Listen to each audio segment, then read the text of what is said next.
আমার স্বামী একজন নেশাখোর বখাটে একটা ছেলে। এটা জানার পরেও বাবা তার সাথে আমার বিয়ে দিয়েছে, কারণ আমার স্বামী যে আমার এই আপন মামাতো ভাই। সেই দিনটার কথা এখনো মনে আছে। সেদিন বিকেল বেলা আসরের নামাজ পড়ে বসেছিলাম। ওই সময় মামি কাঁদতে কাঁদতে আমাদের বাড়ি আসে। মামির কান্নার আওয়াজ শুনে আমি নিচে এসে দেখি মামি বাবার সাথে কথা বলছে যে, হো ভাইয়া, আমার ছেলেটা বরবাদ হয়ে গেছে, জানি না ওর কি হয়েছে। প্রত্যেকদিন নেশা করে বাড়ি ফিরে। পাড়ার লোকজন তো তার নামে আমাকে কমপ্লেন করে যাচ্ছে যে আপনার ছেলেটা একটা বখাটে ছেলে, পাড়ায় মানুষদেরকে বিরক্ত করে। আমাকে একটা রাস্তা বলে দাও ভাইয়া, আমি কি করব কিছুই বুঝতে পারছি না। মামির কথা শুনে আমার খুবই খারাপ লাগছে। কেন যে মানুষ হারাম সম্পর্কে জানার পরেও নিজেকে ধ্বংস করে দেয় আমি বুঝতে পারি না। তারা কি জানে না নেশাখোর ব্যক্তিরা কোনোদিনও জান্নাতের সুঘ্রাণ পাবে না? তারা কি আল্লাহকে ভয় করে না? আল্লাহ তাদের সুন্দর একটা জীবন দান করেছে, তারপরেও তারা নিজেদেরকে এভাবে বরবাদ করে দেয়। কি করে? যদি আমার ছেলেটার কিছু হয়ে যায় তাহলে আমি বাঁচবো না। আমার চোখের সামনে ছেলেটা এভাবে ধ্বংস হয়ে যাচ্ছে, আমি কিছুতেই মেনে নিতে পারছি না। শান্ত হ বোন, তুই তো ভেঙে পড়ছিস কেন? তোকে শক্ত হতে হবে। তোর ছেলেকে যেভাবেই হোক সঠিক পথে আনতে হবে। কিন্তু কিভাবে আনবো ভাইয়া, তুমি সেটাই বলো। অনেক বুঝিয়েছি কিন্তু কিছুতেই সে আমার কথা শুনছে না। জাঙ্কুকের বয়সে আমি ওরকম ছিলাম, সেটা তুই খুব ভালো করেই জানিস। তখন আমার স্ত্রী লিসা এসে আমাকে সঠিক পথ দেখিয়েছে। এখন তোর যদি কোনো আপত্তি না থাকে তাহলে আমি আমার মেয়েকে তোর কাছে পাঠাতে চাই, তোর ছেলের বউ হিসেবে। আমার বিশ্বাস একমাত্র তুই পারবে তোর ছেলেকে সুস্থ স্বাভাবিক জীবনে ফিরিয়ে আনতে। কথাটা শোনা মাত্রই আমি ঘরে এসে দরজা বন্ধ করে দিয়েছি। শেষ পর্যন্ত কিনা আমার স্বামী হবে জাঙ্কুক ভাইয়া, যে কিনা ছোটবেলা থেকে আমাকে গাইয়া বলে খেপিয়েছে, আজ সে আমার স্বামী হবে। সে আমাকে সর্বদা খেপাতো, কারণ আমি পর্দা করতাম বলে। মাদ্রাসায় যখন পড়তাম তখন ভাইয়া আমাকে মাঝে মাঝে মাদ্রাসা থেকে আনতে যেত। তখন আমাকে ভাইয়া এটা বলেই খেপাতো যে তোকে বিয়ে করার মতো দুনিয়াতে একটা ছেলেও দেখিস থাকবে না, তোর কপালে জামাই জুটবে না, তুই যে ব্যাকডেটেড মেয়ে। আজকাল ছেলেরা তোর মতো মেয়েকে দেখলে দূরে সরে যায়। আরো অনেক কথা বলেছে, কিন্তু আমার কিছু আসে যায় না। ও শুধু আমাকে খেপানোর জন্য কথাগুলো বলতো। আর যখন আমি রাগ করতাম আমাকে আইসক্রিম কিনে দিত। আর আজকে না বাবা সেই জাঙ্কুক ভাইকে আমার স্বামী বানাতে চাচ্ছে। বুঝতে পারছি না আমি খুশি হব নাকি দুঃখী হব। তবু মনকে বোঝালাম আল্লাহ যা করে ভালোর জন্যই করে, হয়তো এটাই আমার তাকদীর ছিল। তের ভাবনার মাঝে হঠাৎ করে তার বাবা ডাকে। তে নিচে আসে এবং তার মামির সাথে কিছুক্ষণ কথা বলে। দেখ মা, আমি জানি না তুই কি মনে করবি, কিন্তু আমার এছাড়া আর কোনো উপায় নেই। তুই কি আমার ছেলেটার দায়িত্ব নিতে পারবি? পারবি আমার পাগলা ছেলেটাকে একটু মানুষের মতো মানুষ বানাতে? হ্যাঁ মা, বল, তোর কি জাঙ্কুককে বিয়ে করতে কোনো আপত্তি আছে? এই ডিসিশনটা আমি তোমাদের উপরে ছেড়ে দিচ্ছি। তোমরা যা ভালো মনে করো তাই করতে পারো, আমার কোনো আপত্তি নেই। তে ওখান থেকে উঠে চলে যায়। এর 2 দিন পরেই তের সাথে জাঙ্কুকের বিয়ে হয়ে গেছে। আজকে বাসর ঘরে তে বউ সেজে বসে আছে। এই রাতটা নিয়ে তার অনেক স্বপ্ন ছিল যে সে তার স্বামীর সঙ্গে সারাত গল্প করবে, ছাদে বসে ওনার কোলে মাথা রেখে জ্যোৎস্না বিলাস করবে। কিন্তু আজ হয়তো এগুলো কোনোটাই হবে না। অনেকক্ষণ হলো তো বসে আছি। জাঙ্কুক ভাইয়া, ধুর কি যে বলছি না, সে তো আমার স্বামী, এখন ভাইয়া ডাকা যাবে না। তে জাঙ্কুকের জন্য অপেক্ষা করছে, কিন্তু জাঙ্কুকের কোনো পাত্তাই মিলছে না। রাতের 12টা গড়িয়ে 1টা বেজে গেছে, কিন্তু জাঙ্কুক এখনো আসেনি। হঠাৎ করে দরজা খোলার আওয়াজ শুনে তে হইগড়ি করে বিছানা থেকে উঠে দাঁড়ায়। কিরে, তুই এখনো ঘুমাসনি? না মানে তুমি বাইরে ছিলে তো তাই। তো কি হয়েছে? আমি যদি সারা রাত বাইরে থাকি তাহলে কি তুই সারা রাত জেগে থাকবি? যা ঘুমাতে যা। জাঙ্কুক ভাইয়ের দিকে তাকিয়ে দেখলাম সে ঠিক মতো দাঁড়াতে পারছে না, তার মানে সে আজকেও নেশা করেছে। আমি আর কিছু বলিনি, পাশ কাটিয়ে গিয়ে বিছানায় শুয়ে পড়েছি। কেমন ছেলে, বাসর রাতের মতো একটা পবিত্র রাতেও সে নেশা করে এসেছে। তে ঘুমানোর চেষ্টা করছিল, কিন্তু কিছুতেই তার ঘুম আসছে না। জাঙ্কুকের দিকে তাকিয়ে দেখে সে ফ্লোরে পড়ে আছে। তে দৌড়ে গিয়ে তাকে বিছানায় শুয়ে দেয়। এতদিন তো ওনার প্রতি আমার কোনো অনুভূতি ছিল না, কিন্তু আজ কেন জানি ওনার প্রতি অন্যরকম অনুভূতি জাগছে। আজকে থেকে তুমি আমার স্বামী, এখন থেকে তোমার সব কষ্টের ভাগিদার আমি। নিজের জীবন দিয়ে হলেও তোমাকে এই নেশার জগৎ থেকে আমি বের করে আনবই। তে জাঙ্কুকের পাশে শুয়ে পড়ে। পরের দিন সকালবেলা কারো গরম নিঃশ্বাস তার মুখের উপর এসে পড়ছিল। হঠাৎ করে তার চোখ খুলে দেখে সে জাঙ্কুকের বুকে শুয়ে আছে। জাঙ্কুক তাকে শক্ত করে জড়িয়ে ধরে আছে। তে কিছুক্ষণ জাঙ্কুকের বুকে শুয়েছিল। অনেকক্ষণ চেষ্টা করার পর সে কিছুতেই জাঙ্কুকের কাছ থেকে নিজেকে ছাড়াতে পারছিল না। একটা জোরে ধাক্কা দেওয়াতে জাঙ্কুক মেঝেতে পড়ে গেছে। আর সে তো রাগের চোখে তের দিকে তাকায়। তে ভয় পেয়ে গেছে। তোর এত বড় সাহস দে যে তুই আমাকে ধাক্কা মেরে খাট থেকে ফেলে দিয়েছিস। প্লিজ এইভাবে বলো না, আমি তো স্বপ্নেও তোমাকে আঘাত করার কথা চিন্তাও করতে পারি না। বিশ্বাস করো, আমি ইচ্ছে করে কিছু করিনি, ভুলবশত আমি তোমার কাছ থেকে নিজেকে ছাড়ানোর চেষ্টা করছিলাম। আমি তোমাকে জাস্ট নিজের কাছ থেকে সরিয়েছি, কিন্তু তুমি নিজে থেকে পড়ে গেছো। এখানে আমার কোনো দোষ নেই।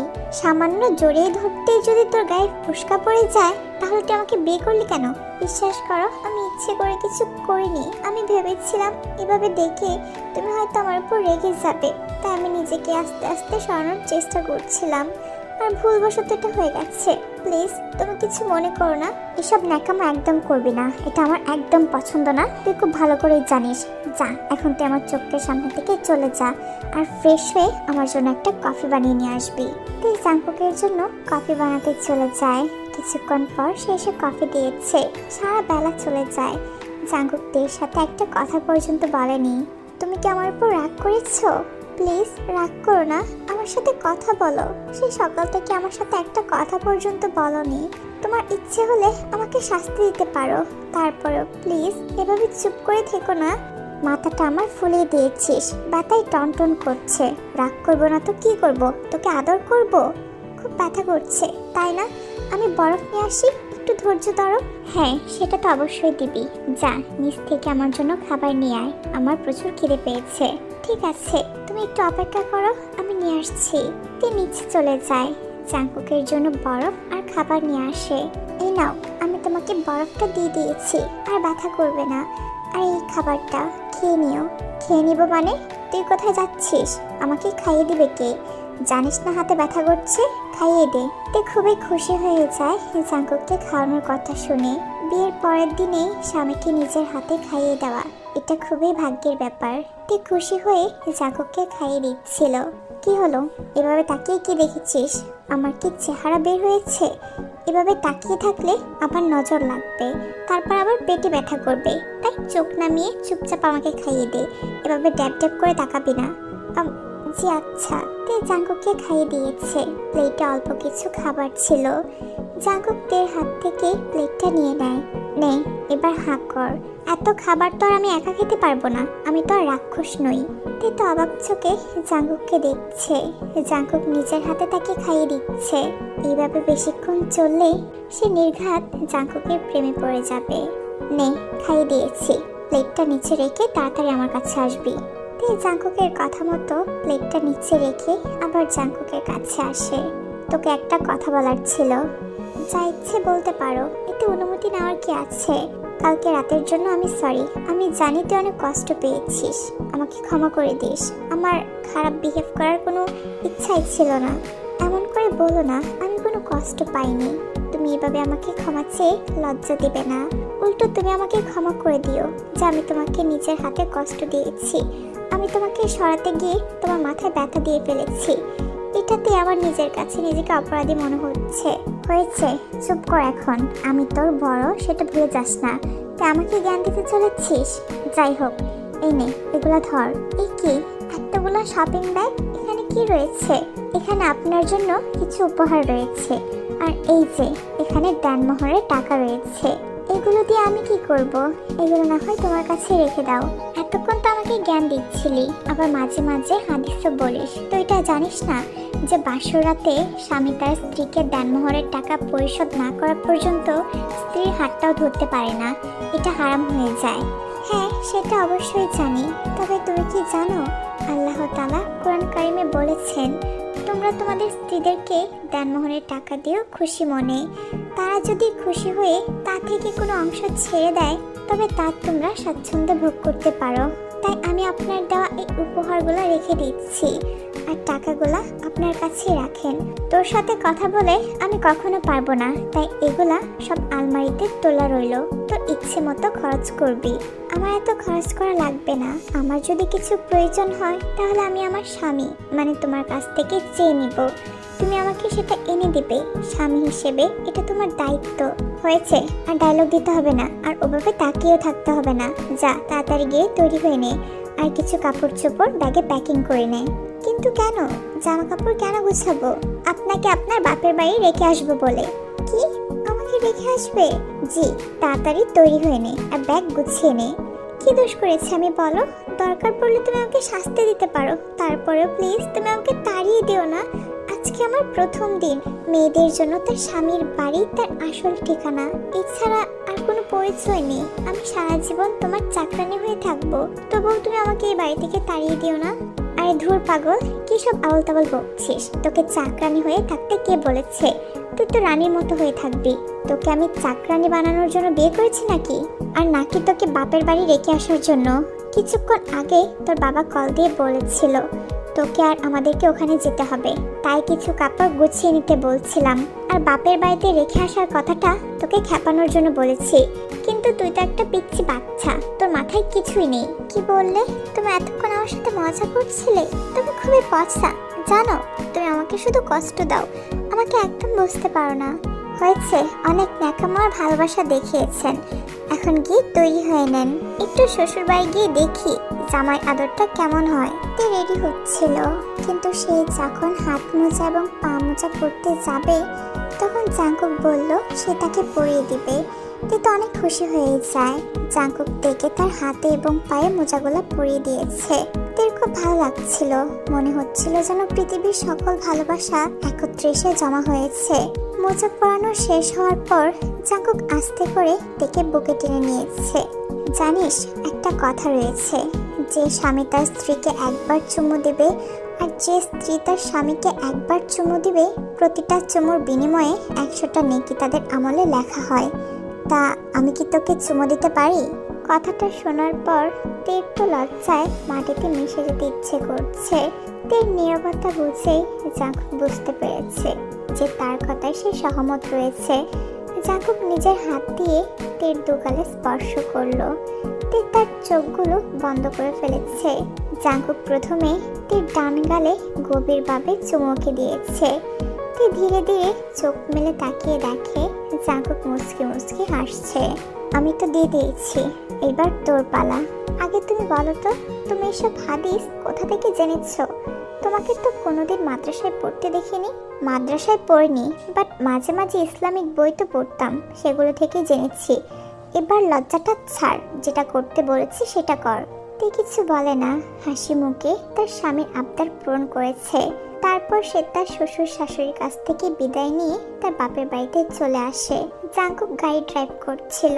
তে জাঙ্কুকের কাঁধে মাথা রেখে বসে আছে। কিরে, কাছে আসার বাহানা খুঁজছিস শুধু? আমি তোমার কাছে আসবো না তো কে আসবে?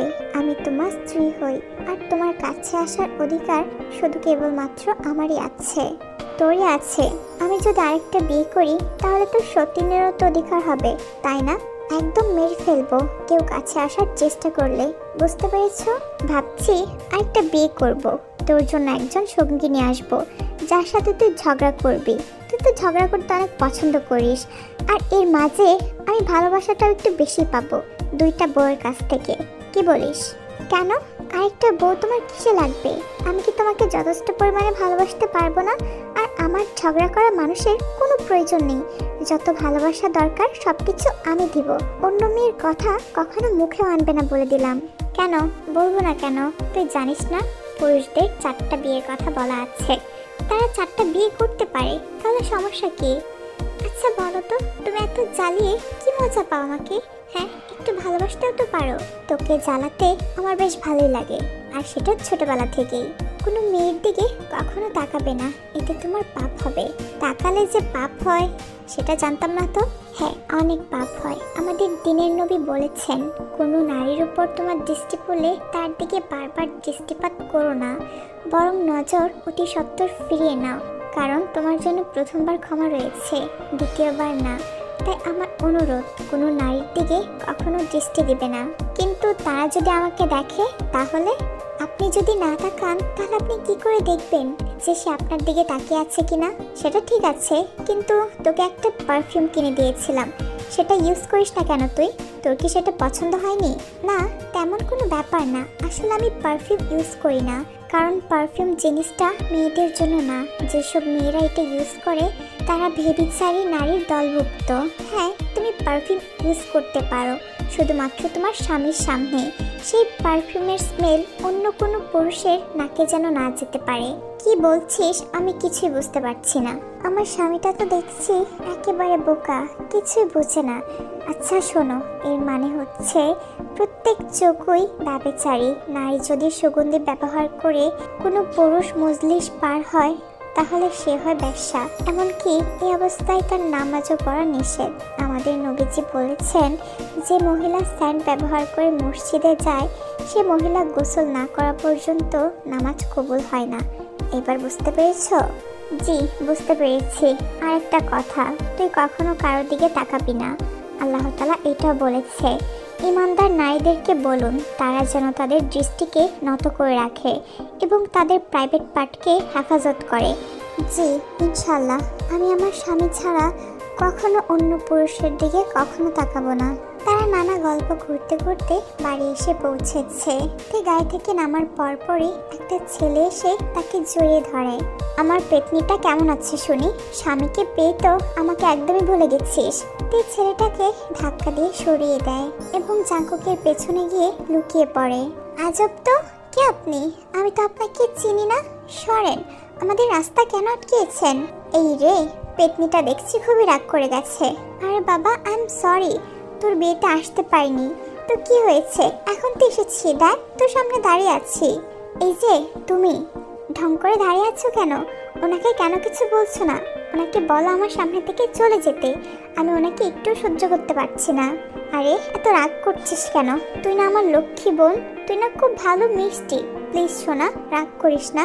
আর এই যে জাঙ্কুক ভাইয়া, আপনি কেন দাঁড়িয়ে আছেন? আপনি কেন কিছু বলছেন না? অদ্ভুত তো। আমি আর কি বলবো, তোমাদের ভাই বোনের এত রাগ যে আমি তার সামনে কথাই বলতে পারি না। না বাবা, আমি তোমাদের মাঝে নেই। তোমাদের সমস্যা তোমরাই মিটিয়ে নাও। কি বলেছো তুমি? কবে থেকে আমি তোমার সাথে রাগ দেখিয়েছি? সেটা তুই প্রত্যেক দিনই দেখাস। মনে করে দেখ, আগে তুই কি করতি? কথায় কথায় ঝগড়া করে আমার সাথে কি রাগটাই না করেছিস। তোমরা কেউ আমাকে বুঝতে পারো না। বাবা, কোথায় তুমি? দেখো তো এই লোকটাকে বাড়িতে কে ঢুকতে দিয়েছে। এক্ষুনি একে চলে যেতে বলো। আরে মা, এত রাগ করছিস কেন? ওর তো পরীক্ষা ছিল, তার জন্য আসতে পারিনি। যদি পরীক্ষাটা না দিত তাহলে কতগুলো বছর লস হয়ে যেত। পরীক্ষা? আমার বিয়েতে আসেনি, সে এমনিতেও পরীক্ষাতে আন্ডা পাবে, দেখে নিও। সুগা তাকে অনেকবার সরি বলেছে, কিন্তু তারপরেও রাজি হয়নি এবং অবশেষে তাকে অনেকগুলো আইসক্রিম দিয়েছে। তারপর তার মনটা নরম হয়েছে। কিন্তু দুঃখের বিষয়, জাঙ্কুক তাকে একটার বেশি আইসক্রিম খেতে দেয়নি। তারা বাড়ির ভিতরে এসে ফ্রেশ হয়ে নেয়। মা, কি করছো তুমি? আমি কি তোমাকে সাহায্য করব? না মা, তোর কিছু করতে হবে না। তুই রুমে যা, গিয়ে দেখ জাঙ্কুকের কিছু প্রয়োজন হয় কিনা। না মা, ওর কিছু এখন লাগবে না, কিন্তু ওর এই টাইমে খুবই ক্ষুধা পায়। আমি কি ওর জন্য কিছু বানাবো? বলেছি না, তোর কিচ্ছু করতে হবে না। আমি জানি জাঙ্কুকের এই টাইমে ক্ষুধা পায়, আর তাই আমি ওর জন্য ওই দেখ পায়েস বানিয়ে রেখেছি। যা, পায়েসটা নিয়ে ওকে খাইয়ে দে। তুই পায়েসটা নিয়ে রুমে চলে আসে। এসে দেখে জাঙ্কুক বিছানায় শুয়ে ফোন টিপছে। কিরে, তুই এতক্ষণ কোথায় হারিয়ে গিয়েছিলি? খাবার আনতে এত সময় লাগে? আমার পেটের মধ্যে তো ইঁদুরে কাবাডি খেলা শুরু করেছিল। এত অধৈর্য কেন তুমি? হ্যাঁ, প্রত্যেকটা জিনিসে ধৈর্য থাকতে হয়। এই তো নাও, নিয়ে এসেছি। ওয়াও, পায়েস! কে বানিয়েছে? হ্যাঁ, পায়েস, আর মা তোমার জন্য বানিয়েছে। খুব ভালো হয়েছে। নে, এখন আমাকে খাইয়ে দে। ঠিক আছে, এদিকে এসে বস, আমি খাইয়ে দিচ্ছি। জানো, স্বামী স্ত্রী একসাথে খেতে বসলেও অনেক সব হয়। যে ঘরে স্বামী স্ত্রী একই প্লেটে খাবার খায়, যতক্ষণ খাবে ততক্ষণ পর্যন্ত তাদের আমলনামায় সব লেখা হবে। বয়সে ছোট হলে কি হবে, জ্ঞানগুলো তো ঠিকই দিতে পারিস। হ্যাঁ, দিব না, এগুলো তো জ্ঞানের কথা, এগুলো সবার জানা থাকতে হয়। স্বামী স্ত্রী যখন একই বিছানায় শয়ন করে অথবা বসে বসে গল্প করে বা হাসি খুশিভাবে কথা বলে, তখন স্বামী স্ত্রী প্রত্যেকটা কথাতে, প্রত্যেকটা সেকেন্ডে তাদের আমলনামায় 10টা করে নেকি লেখা হয়। ও তাই, তাহলে তুই এখান থেকে কোথাও যাবি না, তোর মাকে বলে দে যেন আমাদেরকে ডিস্টার্ব না করে। এখন তো ভালোবাসা উঠলে উঠছে। তে তোমাকে সত্যিই ক্ষমা করেছিস তো? আমি জানি আমি তোর সাথে যেটা করেছি সেটা খুবই অন্যায় হয়ে গেছে। প্রতিটা মেয়েরই বাসর রাত নিয়ে অনেক স্বপ্ন থাকে, তোরও ছিল, আমি জানি। কিন্তু আমার জীবনে বাসর রাতের দিনটায় খুব প্রিয় মানুষটা হারিয়ে গিয়েছিল, যার জন্য আমি দিশেহারা হয়ে গিয়েছিলাম। না, আমি কিছু মনে করিনি, বিশ্বাস করো। তবে আমি সত্যিটা জানতে চাই।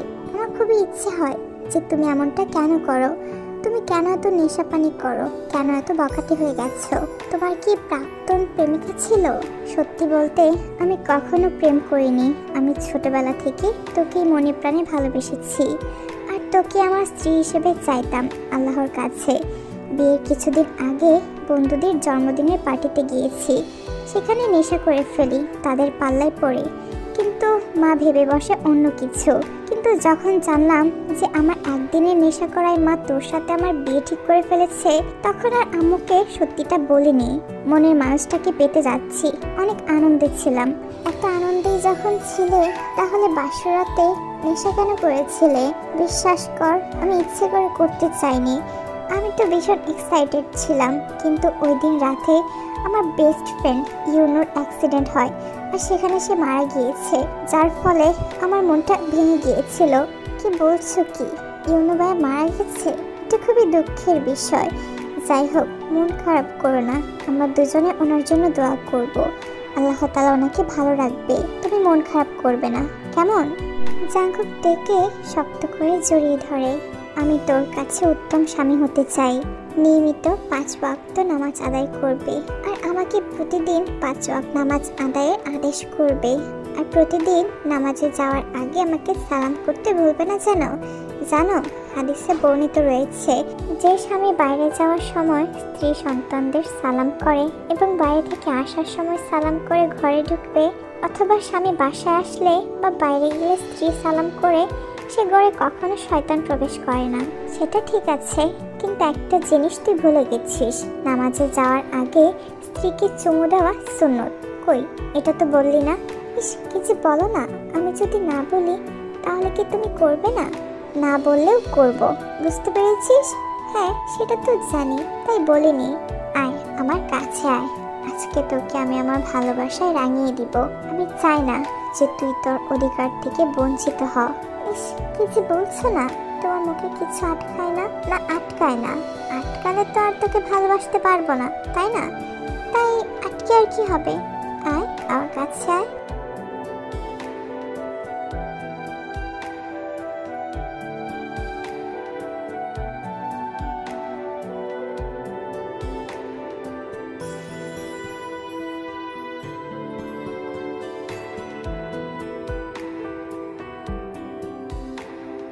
এই গল্পটা এই পর্যন্তই ছিল।